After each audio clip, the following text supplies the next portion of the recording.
Welcome to our video on the biological responses that occur during periodized training. The primary resource for this video is from an article called Biological Background of Block Periodized Endurance Training, a review by Vladimir Usurin. Although this specific article focuses on endurance training and block periodization, it discusses the different endocrine and molecular responses that we have covered in earlier modules. These concepts, although discussed in the realm of endurance training, are applicable for strength training, and we can extrapolate our previous learning and knowledge and adapt for other training programs. In this review, the studies predominantly compare block periodization against traditional periodization schemes. Block periodization has become a popular and widely esteemed training approach. Unlike the traditional models that proposes concurrent development of many athletic abilities, the block periodization approach presupposes sequencing of specialized block mesocycles directed at developing a minimal number of compatible targeted abilities. In block periodization, three types or blocks of mesocycles have been proposed. Accumulation, that's where a voluminous training program is used to develop basic athletic abilities. Then there's transmutation, where an intensified medium volume program is intended to develop sport-specific athletic abilities. And then there's the realization phase, which proposes a full tapered restoration program and participation in competitions or trials. The general biological background of block periodization approach rests on fundamental theories of human adaptation such as homeostatic regulation, stress adaptation, and the law of supercompensation. The theory of homeostatic regulation presupposes maintenance of the most rigid and relevant biological constants necessary for protecting general life conditions. This type of biological adaptation is typical for development of basic athletic abilities such as cardiorespiratory endurance, muscle strength, and general coordination. When faced with demanding training loads, the theory of stress adaptation comes into play. This form of training pushes the body beyond its normal metabolic thresholds, leading to the release of stress-related hormones. It becomes particularly relevant for exercises relying on anaerobic glycolysis and sport-specific tasks requiring high energy output. The law of supercompensation, a widely recognized principle, outlines the sequence of recovery phases that occur following intense training loads. Through this process, athletes experience negative and positive phases, gradually enhancing their athletic abilities. This principle reflects a natural cycle of recovery and growth. By drawing upon these theories, we can hypothesize that extensive high-volume programs, known as accumulation block mesocycles, primarily focus on homeostatic regulation. On the other hand, intensified lower volume programs, referred to as transmutation block mesocycles, aims to develop sport-specific athletic abilities and leverages the stress mechanisms of human adaptation. Lastly, realization block mesocycles prioritize complete restoration and the attainment of peak performance in accordance with the principles of the law of supercompensation. It is important to acknowledge that simultaneously implementing extensive training for basic abilities and intensive training for sport-specific skills may give rise to conflicting physiological responses. The intricate interplay between homeostatic and stress mechanisms can potentially disrupt the development of fundamental athletic abilities. To address this, the block periodization concept recommends the utilization of appropriate block mesocycles, striking a balance between extensive and sport-specific training, ultimately optimizing training outcomes. By comprehending these underlying biological principles, we can navigate the complexities of block periodization and design training programs that effectively enhance performance whilst respecting the body's adaptive processes. In the realm of block periodization training, researchers have shown a keen interest in assessing the metabolic effects of this approach. Several studies have reported notable gains in maximal oxygen uptake that's VO2 peak, as a result of block periodization programs. Amongst the widely used estimates, VO2 peak was measured in 9 studies. The magnitude of improvement varied depending on the duration of the training intervention. Single blocks of highly concentrated, high-intensity interval training, or HIIT sessions, lasting 2 to 5 weeks, resulted in an average increase of 4.3%, that's of a range of 2 to 6.2% in VO2 peak. In studies with more extended block periodization programs, that's 12, 13, and 40 weeks in this case, VO2 peak gains of 8.2, 8.1, and 13.9% were observed respectively. These significant enhancements in aerobic capacity, considering the athlete's performance levels, that's elite and sub-elite in these articles, can be deemed as substantial and quite valuable. Additionally, studies have reported larger improvements in power output corresponding to VO2 peak, power output at anaerobic threshold, power output at the first ventilatory threshold, and superior performance gains in prolonged time trials. There's been 2 studies which highlighted significant cardiorespiratory and performance enhancements in sub-elite soccer players using the yo-yo intermittent recovery test, which were coupled with notable improvements in sprint abilities. It is important to mention that one study did not find any advantages of the block periodization program over a traditional periodization design. This discrepancy may be attributed to a particular feature of the block periodization program, where the second week included 9 high-intensity interval training sessions, while the third week leading up to the final examination contained no HIIT sessions at all. It appears that this distribution of training loads significantly reduced the overall training stimulation and performance level. Thus, 10 studies have demonstrated the marked superiority of block periodization programs, while 1 study did not report such benefits. Additionally, there's been 2 publications that have been critical of block periodization concept, favoring the traditional model, but they did not provide any arguments regarding the biological background of block periodization training approach in their article. Let's now turn our attention to the hormonal responses that occur during appropriate block mesocycles, namely the accumulation, transmutation, and realization mesocycles. Various studies have shed light on the endocrine responses to these mesocycles. During the accumulation block mesocycles, characterized by high volume, medium, and low intensity workloads, gradual secretion of somatotropin, which is a growth hormone, insulin, and glycogen is observed. The levels of these hormones increase after a short lag phase and reach their peak within 20 minutes. These hormones play an important role in mobilizing energy resources within the body. Hormonal responses related to mobilization of energy resources are significantly influenced by factors such as glucose and carbohydrate availability. Workloads at 60 to 70% of VO2 peak have been shown to increase the secretion of the stress hormone cortisol, corticotropin, and beta endorphin, with peak levels typically occurring during the second hour of exercise. This activation can persist for prolonged periods of endurance training. In simple terms, during the accumulation block, the body gradually releases hormones that help with energy mobilization.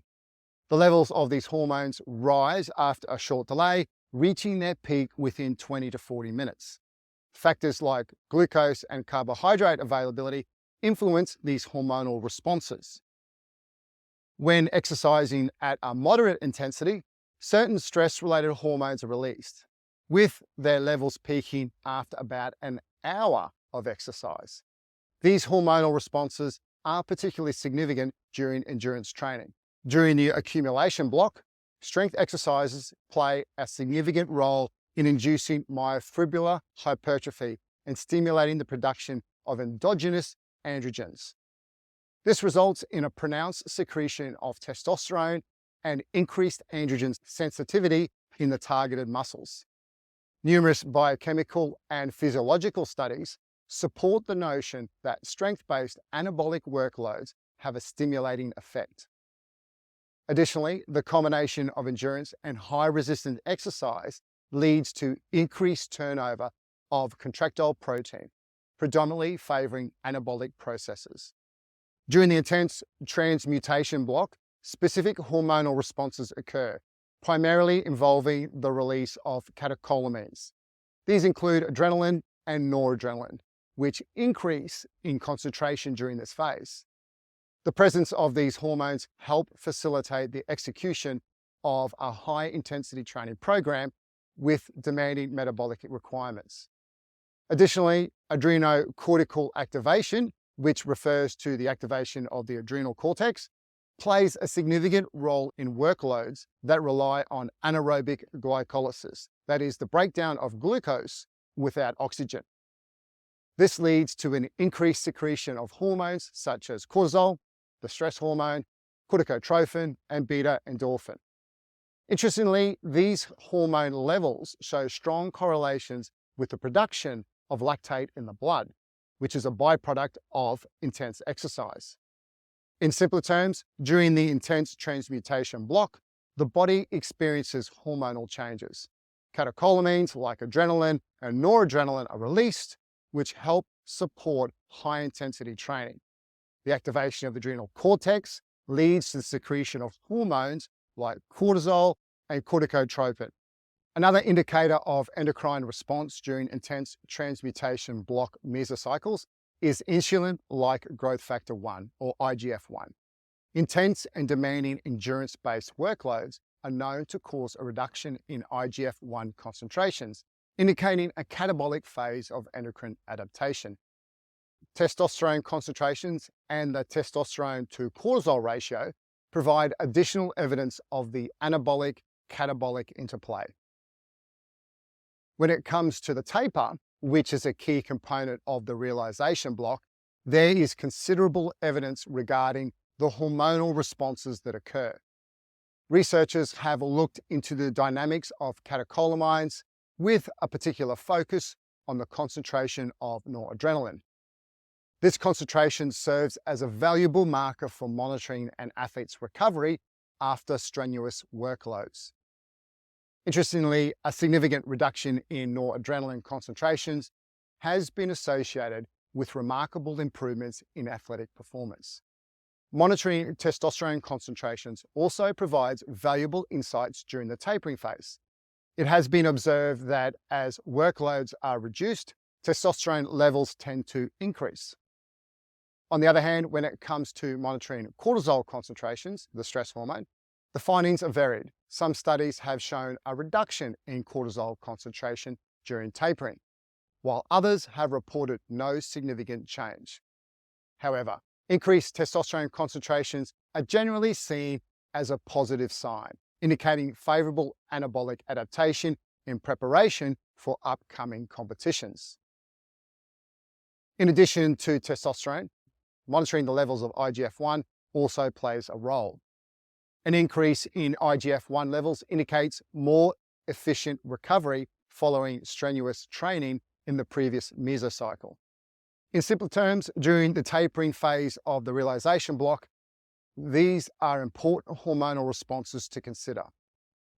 Monitoring the concentration of noradrenaline helps assess an athlete's recovery after intense workouts, and a significant decrease in noradrenaline concentrations is linked to notable improvements in performance. Changes in testosterone concentrations are also significant, with reductions in workloads generally resulting in increased testosterone. Cortisol levels may either decrease or remain stable during this phase. Overall, when we use block periodization to understand the physiological responses to different training phases, there is a clear differentiation between programs of appropriate block mesocycles, enabling more predictable endocrine responses in athletes. Recent research has shed light on the molecular aspects of block periodization training, expanding our understanding of the biological nature of this approach. In particular, a comprehensive review by Gutianos summarized the current advances in molecular biology that contribute to our understanding of block periodization training. The biological adaptations triggered by different workloads in the accumulation, transmutation, and realization block mesocycles rely on the action of appropriate inductive stimuli, which affect the cellular genetic apparatus. During the accumulation block in endurance training, the focus is primarily on stimulating mitochondrial biogenesis, which assists with stimulating the creation of new mitochondria, the energy-producing structure in our cells, and the expression of specific genes to enhance athletes' aerobic capacity. A program of high volume, medium, and low intensity workloads also regulates substrate utilization, promotes myonuclear proliferation, which are the nuclei responsible for muscle fiber function, and contributes to hypertrophy in type 1 muscle fibers. In addition to these cellular adaptations, there are also central molecular changes that occur during the accumulation block. These changes involve neuromediators such as the serotonin energy system, which affect the body's internal balance, and metabolic reactions during protein synthesis. The inclusion of resistance training during accumulation block mesocycles in endurance programs has shown to amplify the adaptive signaling response of mitochondrial biogenesis, leading to additional beneficial effects. This favorable interaction occurs between the signaling pathways of mitochondrial biogenesis and the signaling cascade of protein synthesis. In simpler terms, this combination has been shown to further enhance the body's adaptive response, particularly in creating more mitochondria. Moving on to the transmutation block mesocycle, identified as an intensified medium volume program intended to develop sport-specific athletic abilities, studies have provided relevant insights into molecular aspects of intensified training. Studies have reported significant increases in the gene expression of major regulators of mitochondrial biogenesis following lower volume intense workloads compared to high volume extensive exercises. Animal models have revealed increased turnover of myosin heavy chain in fast twitch muscle fibers following intense sprint training, accompanied by increased actin turnover. Furthermore, the addition of an intense training block to an endurance program of trained cyclists has resulted in a notable increase in the myonuclear content of muscle fibers. Similar to the accumulation block, molecular changes within the brain's chemical messengers, specifically those associated with serotonin energy pathways, may also play a role in these adaptations. It's important to emphasize the significance of increased myonuclear content in block periodized training. This phenomenon is closely related to the concept of muscle memory. Muscle memory refers to the ability of skeletal muscles to respond more efficiently to previously encountered stimuli. It plays an important role in regaining previously acquired adaptations, and within the block periodization approach, it holds significant importance. Unlike traditional periodization, the block periodization model incorporates shortened cycles of high-intensity training. This practice finds strong support in molecular biology, as evidence suggests that prolonged intensified endurance training, typical of traditional periodization, can lead to blunted molecular responses and stagnation in adaptive reactions. The block periodization model offers a solution to this issue by employing intensified training cycles lasting 2 to 3 weeks, which optimizes the rate of improvement in targeted athletic abilities.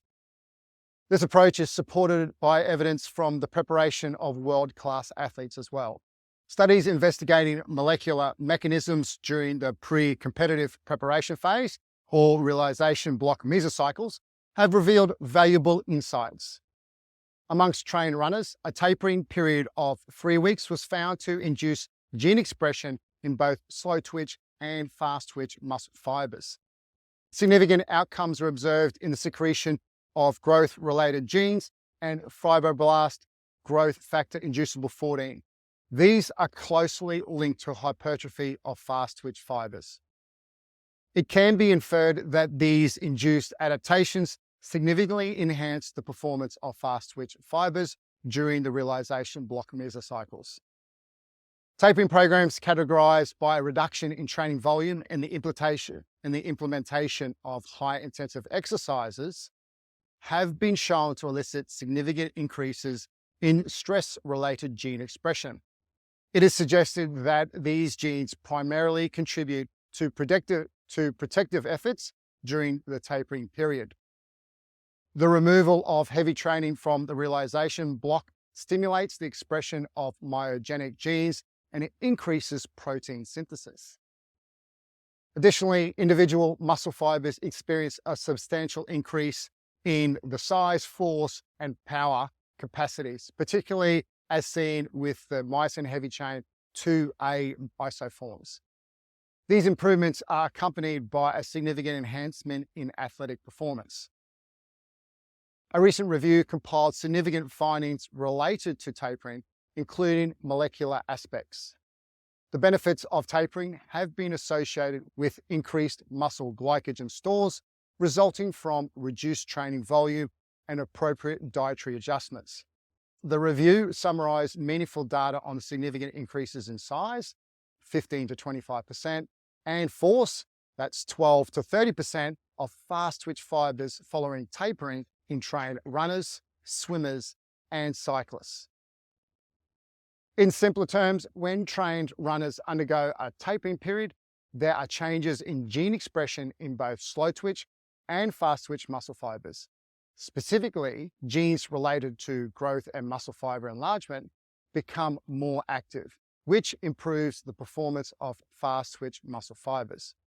During tapering, there is also an increase in the expression of genes associated with stress responses, which help protect the body during this recovery phase.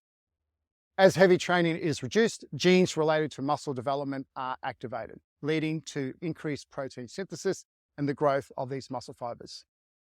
These improvements in muscle size, force, and power are accompanied by significant enhancements in athletic performance.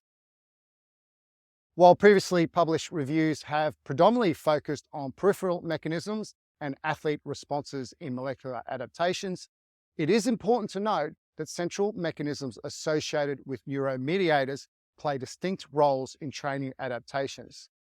In conclusion, block periodization as a coaching concept may have relatively short history, but the existing literature provides ample information about its biological foundations, effects, and unique characteristics.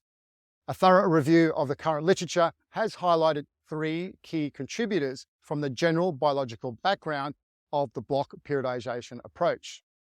That's homeostatic regulation, stress adaptation, and the law of supercompensation. These fundamental biological concepts form the basis and content of appropriate block mesocycles, namely the accumulation, transmutation, and realization, respectively. It is important to recognize that the concurrent development of aerobic and anaerobic glycolytic abilities can elicit conflicting physiological responses as intense and stressful workloads disrupt homeostatic reactions and diminish the impact of aerobic training. To address this challenge, the block periodization concept suggests separating these workloads into distinct blocks. Numerous studies have demonstrated the significant superiority of block periodization programs in terms of their metabolic impact and their ability to enhance athletic performance. Furthermore, research findings have shed light on the major hormone regulators that influence the endocrine status during lower volume intensive and pre-competitive blocks, namely the accumulation, transmutation, and realization mesocycles.